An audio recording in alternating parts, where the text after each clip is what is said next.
Okay, we want to talk about what's called correlation.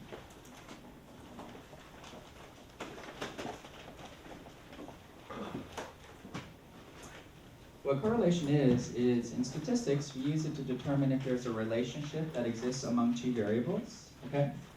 So we're trying to determine if there is a relationship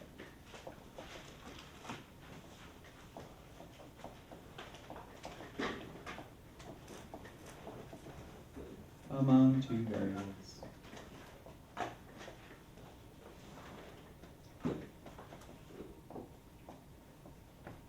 Okay. Now we can go a little bit further and we can talk about two types of relationships. One is what's called a positive relationship and the other is negative. So let's do positive relationship first.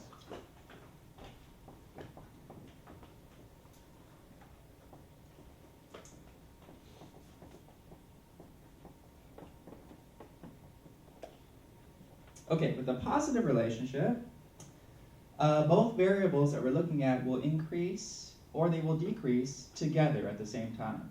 So as one variable moves up, the other variable also moves up. And as one moves down, the other one will move down, okay? So both variables move together. So they increase or they decrease at the same time.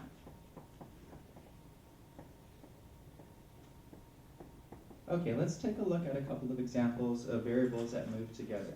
All right? I'll give an example, and you guys come up with a couple. How about time studying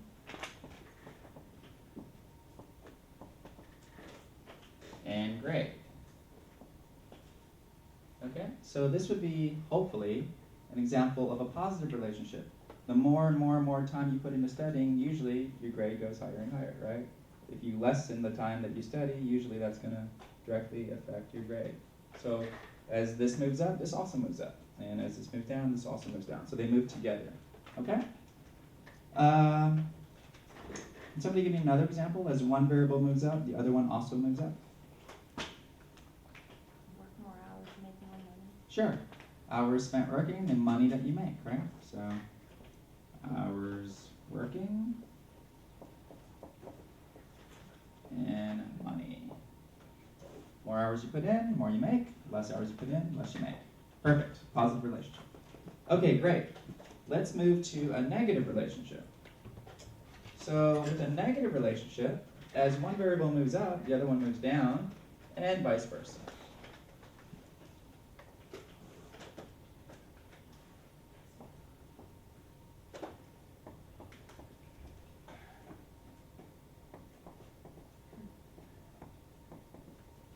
Okay, negative relationship. As one variable moves up, the other variable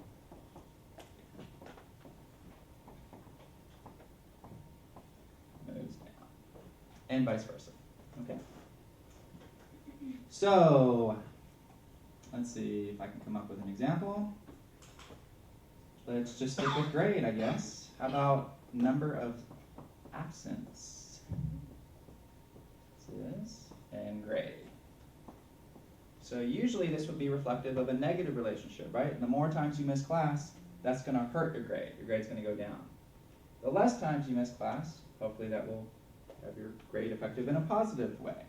Okay? Yes, question? Does it work the other way? One variable goes down, the other one goes up? Yes. So, and vice versa. Exactly. As one moves up, the other moves down. As one moves down, the other moves up. Okay? Can somebody just give me another example of a negative relationship between two variables? When you drive, as fast as you go, your gas goes down. Okay, yeah, so your fuel in tank and mileage driven, right? So great. The more you drive, the less fuel you have. Perfect example. Okay, great. Let's talk about the first statistical measure we're going to look at, and that's called R.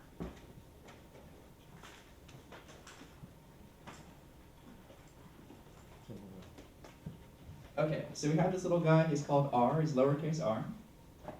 And this is our correlation coefficient. Okay? So the whole range of R is from -1 to +1. This is the entire scale of R, okay? Similar to probability, the whole scale of probability is 0 to 1. 0 meaning it doesn't happen, 1 meaning it does happen, okay? The whole range of R is from -1 to 1. So if you have something close to -1, and if you have something close to +1, those indicate a strong positive relationship, and this would indicate a strong negative relationship, okay? So if I have something like 0.88599, something like this, that is a strong positive relationship.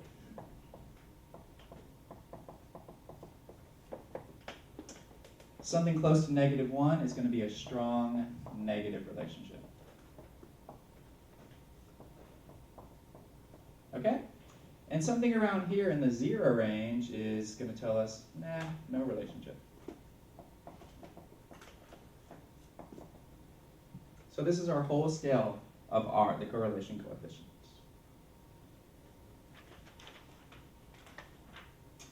Okay, so what's going to happen next is I'm going to give you an example, and then we're going to compute R. Okay, so unfortunately, R isn't the nicest formula to compute. So let's go ahead and put them on the board. R equals, it's a big fraction, so you have n times summation of the xy minus summation of the x times summation of the y. That's what's in the numerator, okay? All divided by, and then let's do, I'll just split it up into 2 square roots. The first square root is n times summation of the x squared minus summation x quantity squared.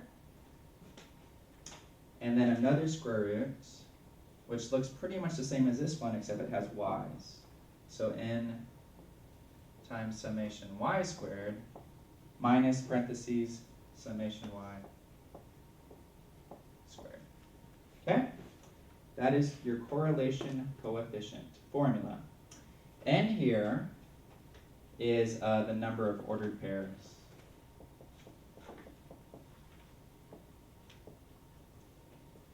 All right, so please make sure you have that in your notes.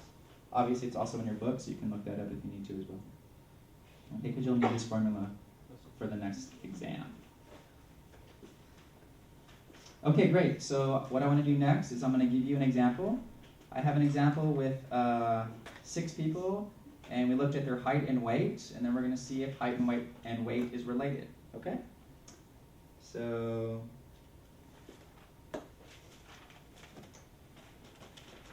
here we go. Let me keep that formula handy, and I'll give you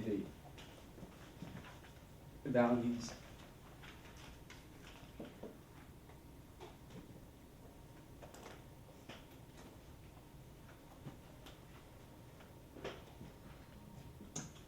Okay, so we have height in inches and weight in pounds of 6 people. So I'm just going to call X height, and we'll call Y weight.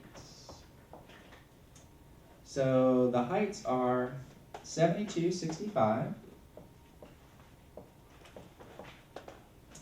58.74,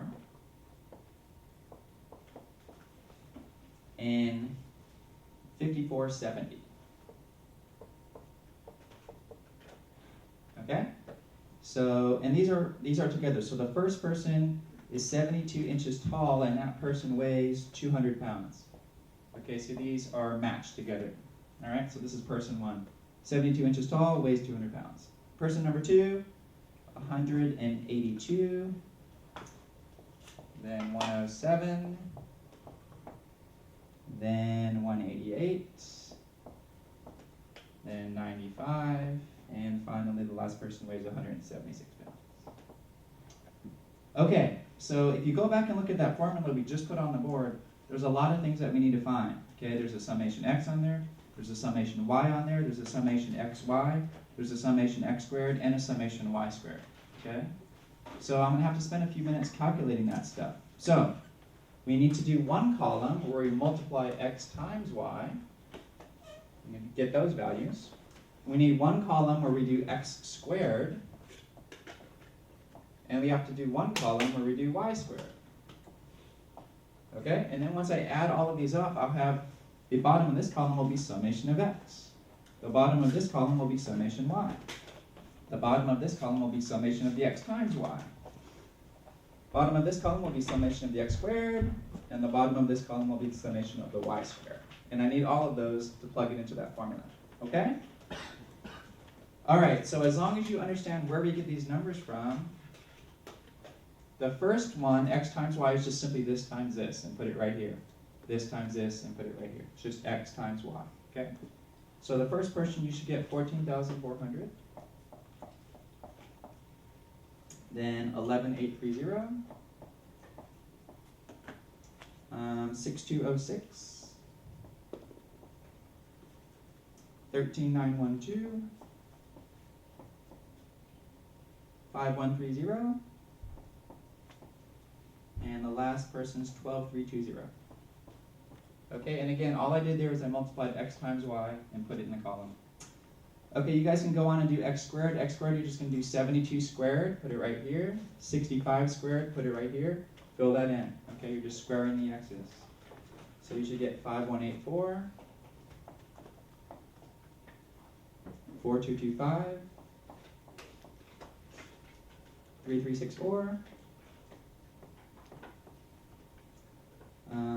5476, 2916, and 4900. Okay? So again, that column is you just take the x number and you square it. The final column, you're just going to take the y number and square that. So the first number will be 200 squared. The second number will be 182 squared, so on and so forth. So go ahead and put that in, and I'll give you those numbers too, as long as you know where they're coming from. So you get 40,000, 33124, 11,449, 35344, 9025, and 159918. Oh wait, I'm sorry. That's 30976.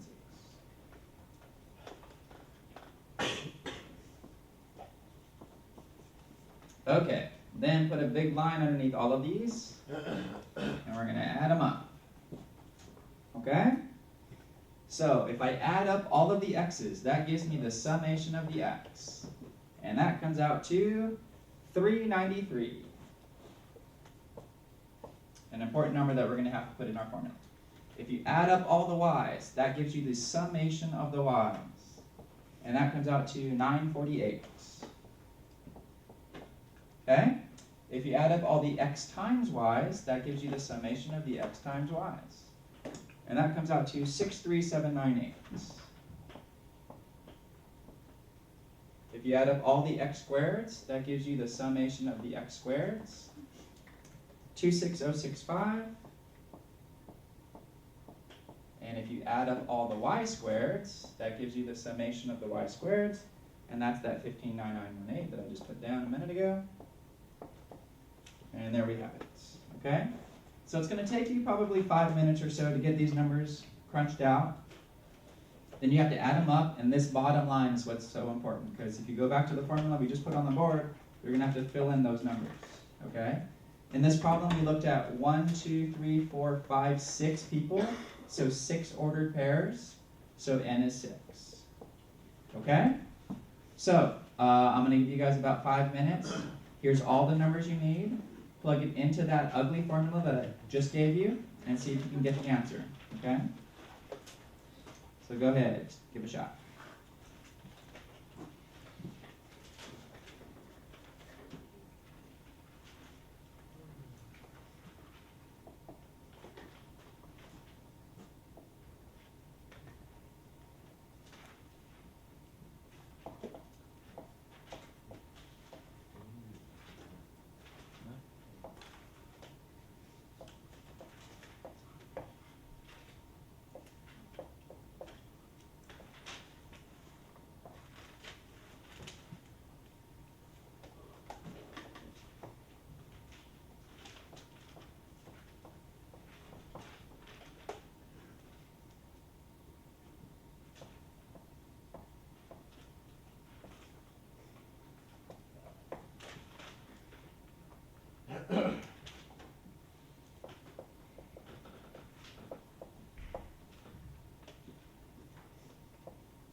Okay, I've put on the board the numbers that you should have. And then it's just a matter of being really careful putting that in your calculator. Okay. If I were you, I would separate it out, do the top, do the bottom separately, and see if you can get to 4 decimal places. I got 9411. So see if you guys can get 9411.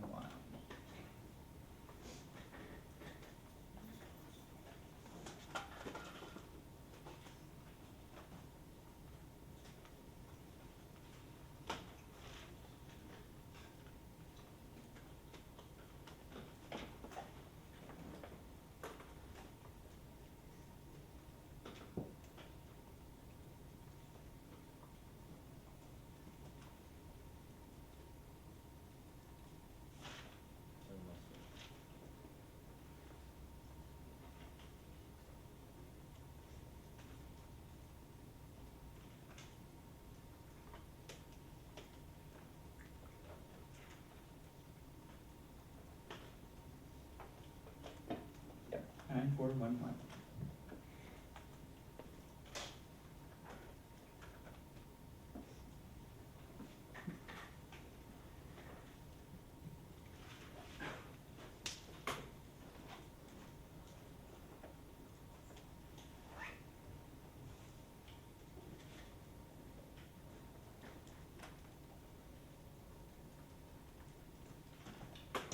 Just be super careful with that denominator. That's all on the bottom. Multiply those square roots together.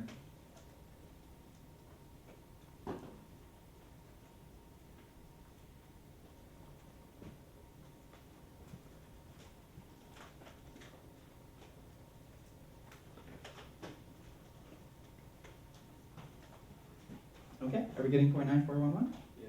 Okay, great. That's step 1. Okay, so there's going to be 3 steps to these problems on the exam. And the first step is calculate all. Okay, let's move on to step 2. So now we have a t-test, and we're going to determine if this is significant or not. Okay, so step 2 is a t-test for the correlation coefficient.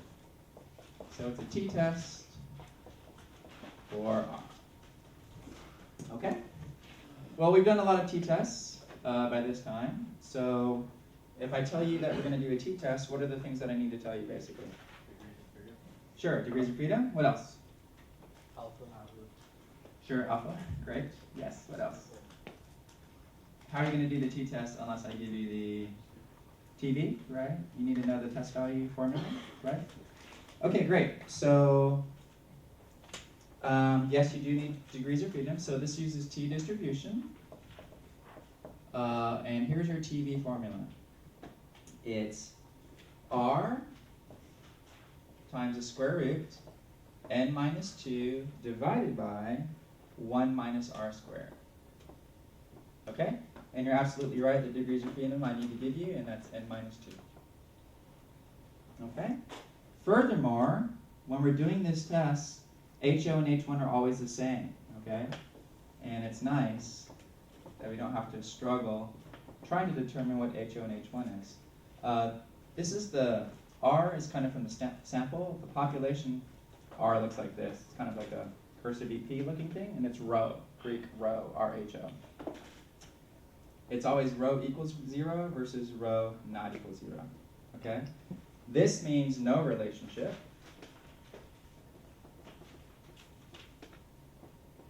And this means relationship. Going back to that scale that we had right from -1 to +1, if you have 0, there's no relationship, okay? So it's no relationship versus relationship. Okay, great. Well, let's do it. We know what R is. It's sitting right here. So let's run through this test, t-test, okay? Here's step 1, HOH1. It's done. When you have an equals, not equals, what type of test is it? Two-tailed test, okay? So I draw my t distribution. So I'll go up to your t charts. I'll give you an alpha. I didn't give it to you yet. So let's do alpha is 0.05, I guess. Okay? So go to your t-distribution, go to alpha's 0.05, 2 tails, and what's my degrees of freedom on this problem? 4, right? N minus 2, 6 minus 2 is 4. So 0.05, 2 tails, and what do you get? 2.776. Does everybody agree with that? 2.776. Alpha is 0.05. 2 tails, 2.776. So we have 2.776 positive and negative 2.776. All right. Okay. You have the test value formula sitting in front of you. It's right here. You have R as 0.9411, so put that there and there. You have N as 6, so go ahead and calculate the test value formula for me. Go ahead and spend a minute or two. And tell me what you get for the test value. See if I can sneak it up here.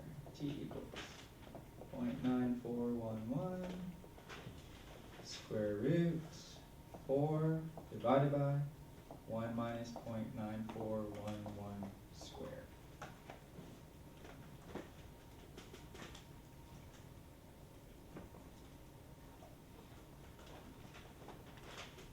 Again, as always, be super careful plugging this into your calculator.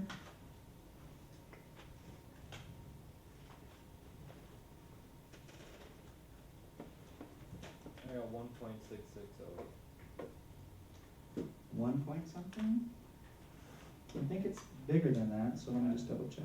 5.566.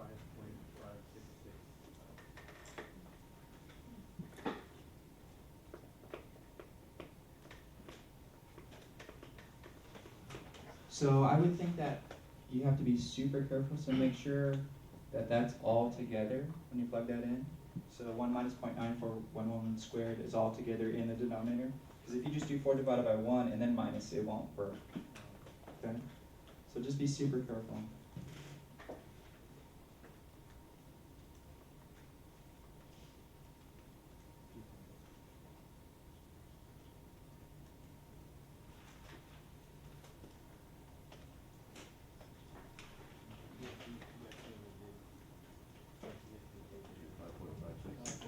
Should get about 5.5665. 5.5665. Before decimal places? Okay. That is clearly in the rejection region. It's out here somewhere. These are my critical values.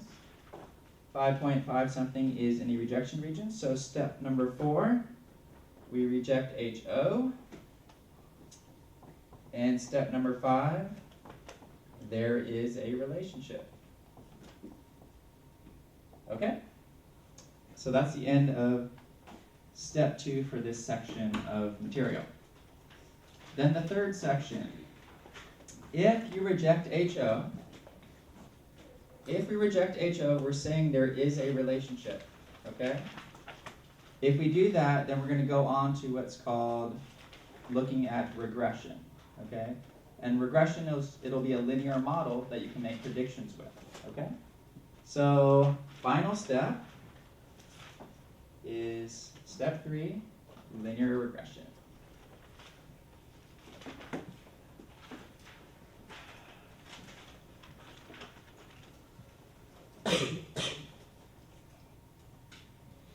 Okay, so we have calculate R, do a t-test for R. If you reject and there is a relationship, then we have linear regression. Okay? So what this is if we did a scatter plot, we had X and Y here, and you have wherever these points are, okay? Let's say it looks something like that. What your linear regression line is going to do, it's going to give you the best fit line through your data, okay? So this best fit line, our linear regression line, we're going to use as a model, okay? So since we have, in this problem that we're doing, it's height and weight, what we're going to do is we're going to find the line that best fits or models our data, and then we can make prediction. Hey, if somebody weighs this much, how much do we predict how tall they are, okay? Or if somebody is this tall, what's our weight prediction for that person based on this model, okay? So that's what we're about to do. So the first question is, how do I get that line? Well, unfortunately for you, it's a formula again. And it uses all the stuff we just used a minute ago. So here's your formula. In our book, we call it y is a plus bx. And you need to know how to get a, and you need to know how to get b. So here's a, summation y times summation x squared minus summation x times summation xy, all divided by n times summation x squared minus summation x quantity squared. That's how you get A. Again, using the same numbers that we just had, 5 minutes ago, right? It's the same numbers. And how do I get B? Well, the good news is the bottom's the same as this one. Okay, so let me just write that one first. N times summation x squared minus summation x quantity squared. That's your denominator. They're both the same denominator. The numerator is a little different though. N times summation xy minus summation x summation y. Okay? All right, you guys got 5 minutes. Plug in those numbers that we had from 5 minutes ago. Plug them into this formula and tell me what A and B is to 4 decimal places. Yeah. Just a bunch of plugging in numbers. You should get A is negative 187.0139. So that's your goal. See if you can get that for A. And B, I got 5.2674 to 4 decimal places. Okay, so spend a few minutes. Again, you're being super careful because it is a fraction, but you're just plugging in the values from before. Your summation y number, your summation x squared, your summation x, summation xy.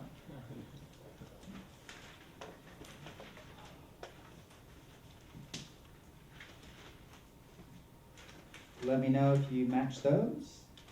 And then we're pretty much almost done. Just one more question.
Anybody get those numbers? Yeah. Great. And we can go over them again if you're having trouble. Okay, but just to finish this off, so if this is A and this is B, and this is your formula, all I've done now is I rewrote it y equals A, which is the 187 number, and B, which is the 5 number. So I wrote it in a line, okay? And then going back to the very first thing we did today, x was height in inches, weight was, or y was weight in pounds, okay? So I just put back that y was weights and x was heights, okay? This right here, I'm going to star, that is your model, okay? Now, the last bit of this problem will ask you to make a prediction, okay? And it'll say, predict the weight of somebody who's this amount inches tall, or predict the height of somebody who weighs this many pounds, okay? So you have a little algebra line here. Whatever they give you, you plug it in, okay? So if they say, hey, predict the weight of a person who's 60 inches tall, you're just going to plug a 60 right in there, okay? If they say, predict the height of somebody who weighs 205 pounds, you'll plug 205 in right here, and then you'll have to use a little bit of algebra to get what the height is, okay? Does that make sense? So let's just do one. How about, we'll do the easier one. Let's predict somebody who's 60 inches tall. Let's predict their weight, okay? So if that was the question, predict the weight of somebody 60 inches tall, you're just going to put a 60 right here, and then we're going to predict what that person's weight is. So you'll have negative 187.0139 plus 5.2674 times 60. Okay, let's see what that is.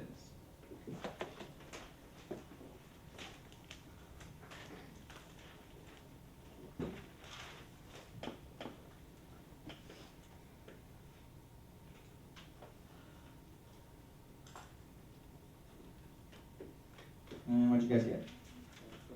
Yeah, about 129 pounds. 0.0301 pounds. Okay? There's three things. Calculate R. T-test for R. If you reject, and you will on the test that I give you, okay? If you reject, you're saying there is a relationship, then you're going to do your linear regression model, which is this starred line. That's your model for your relationship, and then you'll answer questions, okay? This is how all your homework problems are too. You go through all these steps, and then they'll say, okay, predict, blah, blah, blah, and you just have to plug it in the right spot. Question. So if you don't reject, you don't do step 3? That's right. If you don't reject, there's no relationship, then there's no reason to try to model a relationship when there is none. Okay? Other questions? Yes? What can you just tell me what numbers you plugged in for A for the formula? It's these numbers here. Do you want me to write down each of those? Yeah. Okay, I can do that. Okay. Yeah, so I will do that in just a second. Other questions? Let me just turn this off, and then we can do that. I don't want this video to